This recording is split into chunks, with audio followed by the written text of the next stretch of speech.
Hello and welcome to a how-to on how to create a blog. So blogs are used a lot throughout all the courses from year 10 right up to year 13. So it's really important that you know how to make a blog, how you can access it, how you can send the link to the relevant teacher, write in a blog post, and use HTML if required.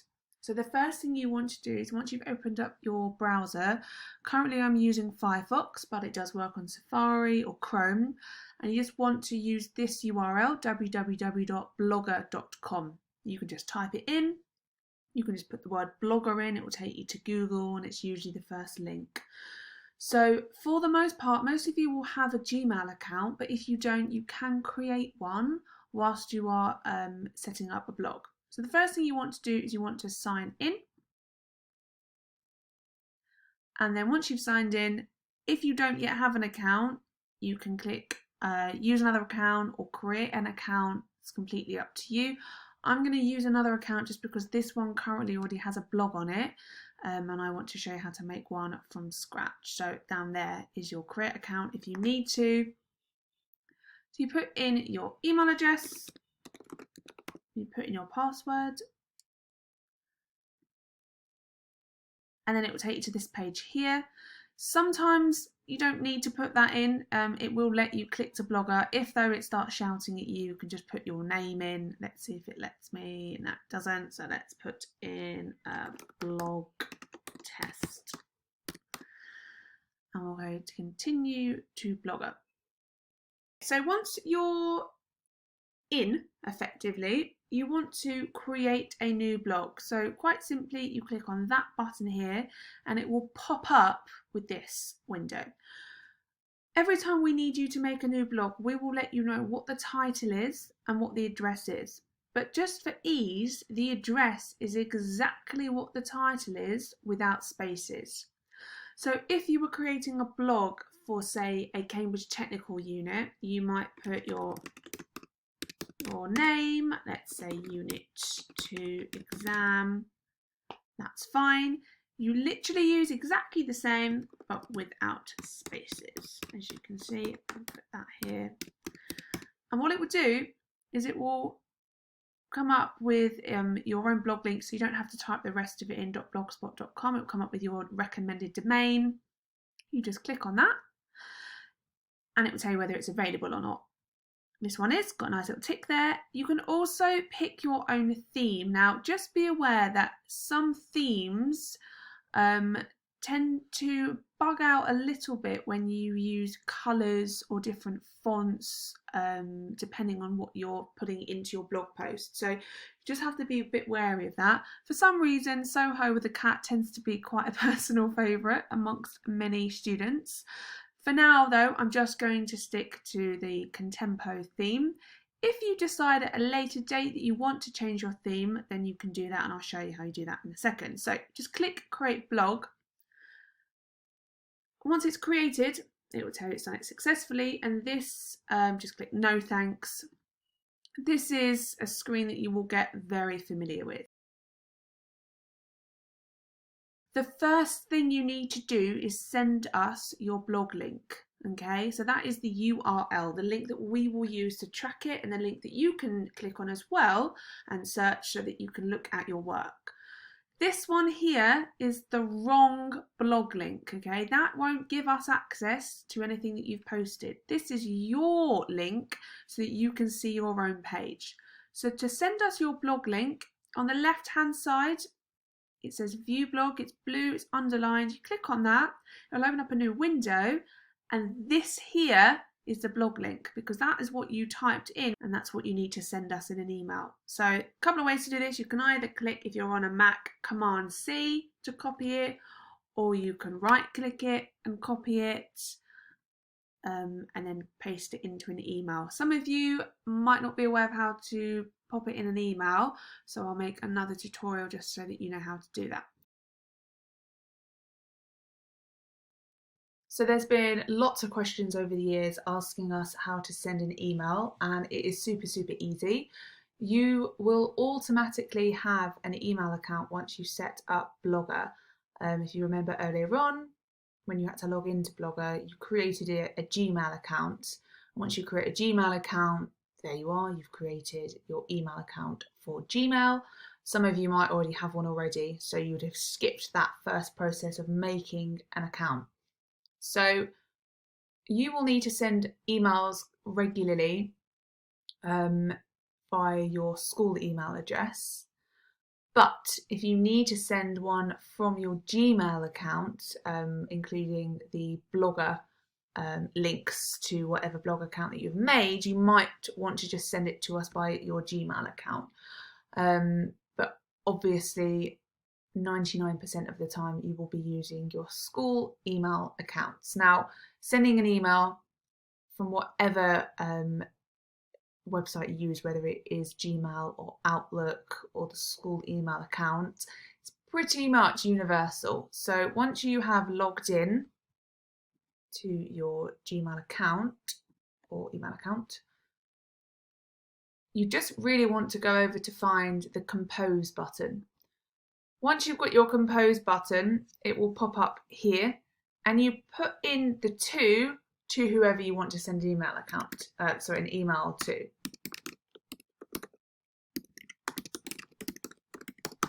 So if you're sending it to me, that would be scrader@jcos.barnet.sch.uk. Subject, you might just want to say Unit 2 blog link. And then here is your space where you can write in your message. You might just want to copy and paste your link, and then you just press send. Then once you go, if you just want to check the bottom here, would always tell you whether it's sent. Again, that actual feature is for Gmail, but most other email accounts, whatever you're using, will tell you whether it's sent via the left-hand side columns. It might have an outbox where it's got stuck, or in your sent box if you just want to make sure, then at the very top here, you know that that's sent over. So it's really that simple to send an email.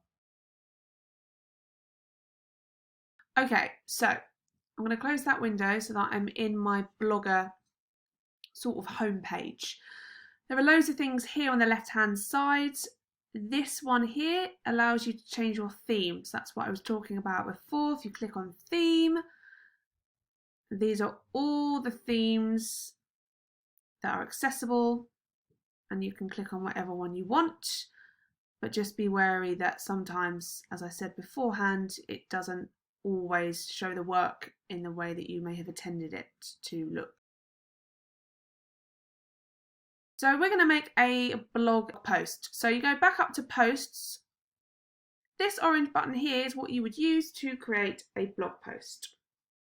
Once I've clicked on that, it will load. First thing you must always do is give your blog post a title. If you don't, once you start typing in here, it will just show this up in your preview, which I'll show you in a second, and it won't have a blog title, which would make it really difficult for you when you are revising, and certainly for us when we're marking. So this here is what you will use to type in. So that's your space as such. It kind of looks a bit like a Word document space. It's on Compose at the moment, and what Compose means, quite simply, is this is what it looks like. This is the format that you can see. If I was to put that in a large size, if I was to change the colour, bold, I can see that. I know what colour I've changed it to. However, if I was to move it onto HTML, this is what it would look like, and this is basically the code. Now, I can't imagine there are many of you that know HTML, so you don't really ever need to go on that tab unless you are pasting in an embedded code, which I will come on to. So all these different options here are quite similar to what you would recognise from Word. So this is your font tab, text size. You might want to give yourself a subheading and it would make it slightly smaller for you. Bold, italics, underlined, quite simple that. strike through, you might want to strike through something. These are the colours that you might want to use. Highlights. Now these two tabs here are great for if you're making subheadings or if you are trying to highlight keywords, because a lot of these blogs will be used for exam purposes. Therefore, these are really, really useful. So if you were going to look at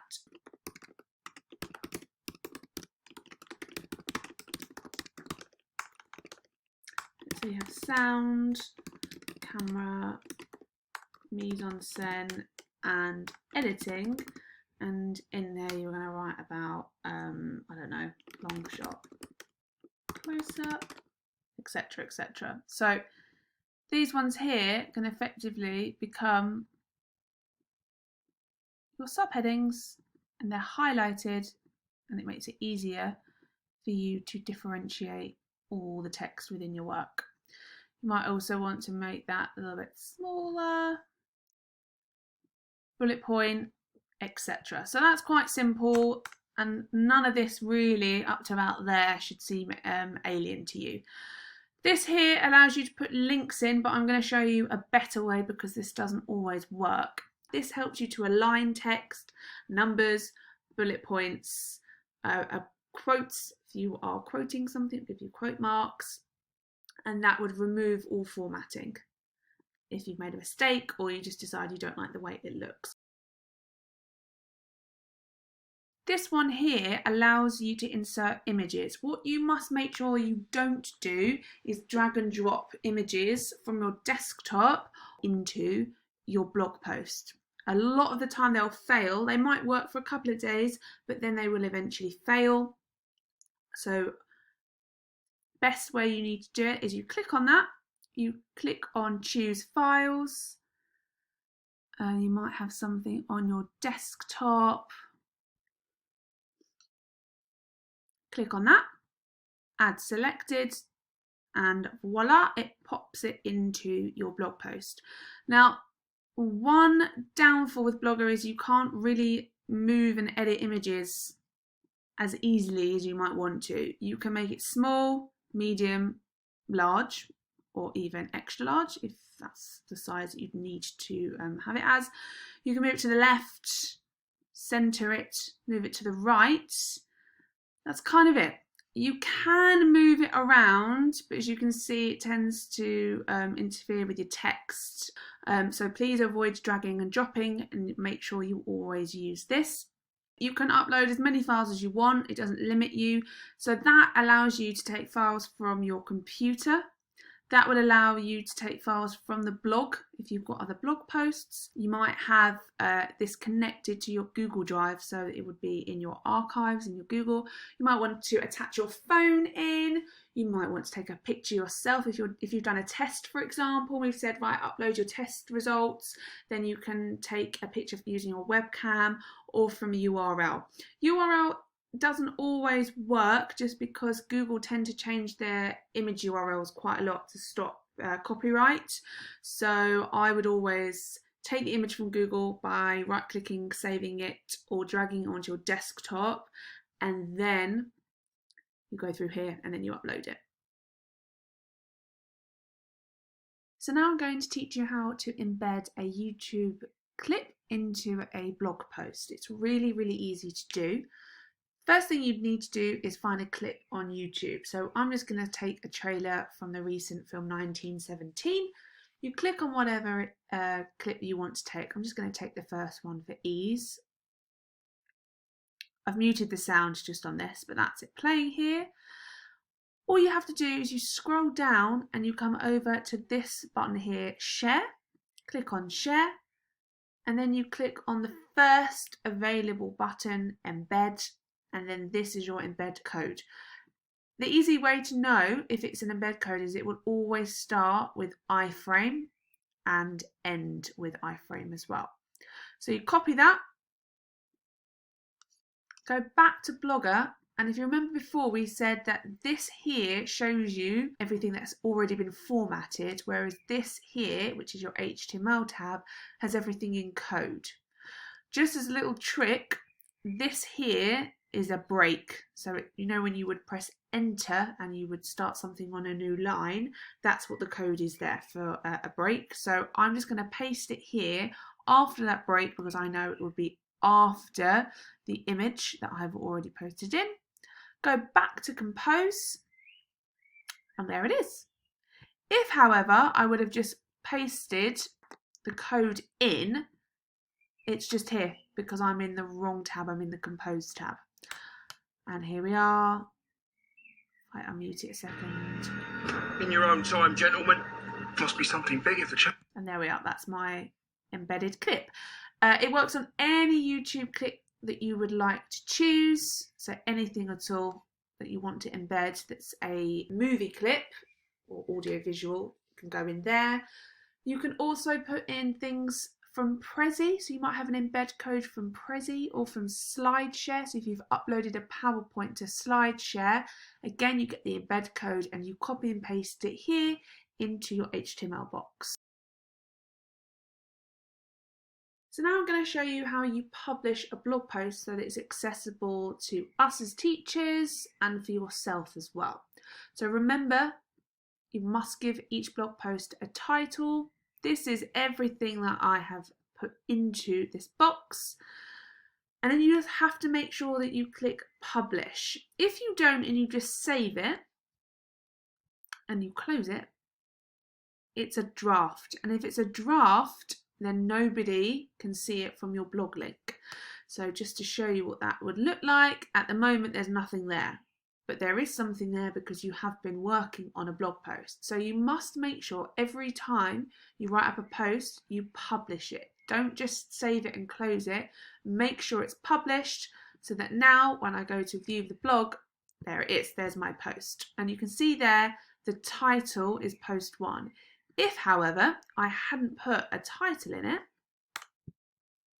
and I go to update, and I'll just refresh this, then it hasn't got a title. Now, for one post, that doesn't really seem much of an issue, but when you've got 20, 30, 40 blog posts and they haven't got titles, it makes things really difficult to navigate. So make sure that each blog post has a title. So I'll just pop that one back in here. And there we are. Some of you may be required to make more than one blog, depending on what course you're doing. For the most part, each course requires various different blogs. So this one here, we named it as Unit 2 exam, but there might be other exam components to the course or other coursework units within the course. So that not every single course is on one blog, we're going to split it up. And it makes it easier for you so that you can navigate your way around. However, it would therefore mean that you are having more than one blog. Really quick way to do it though, to set up a different blog. It's all in the same account. You're still using the same Gmail account, but we're going to make a different blog. So again, this window pops up that we had before, and I'll call this Unit 3 and 21 Prep. Again, this without spaces. Now, just to make it quite quick and easy, you can copy and paste it in and then get rid of all the gaps.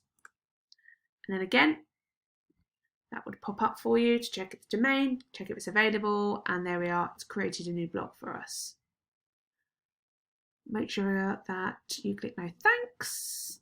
And then if I go back to my drop down, there are all the blogs that I've created. So that's the one that we started with the 2 posts on it, and then this is the other one here. So you can make as many as you want. You're not limited by the amount of blogs. Some courses you'll be required to make 6, others might have 8, some might have 15, but they'll all be here and they should all be named appropriately so that you can identify what each blog is and that you don't get confused. The other thing that is worth mentioning is that some courses run 2 units against each other.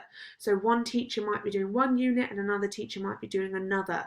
So it's down to you to make sure that you are in the right blog, because you don't want to be putting exam posts that are associated to the coursework blog and vice versa. So at the beginning of each lesson, just make sure that you are in the right blog to save you having to copy and paste and delete blog posts.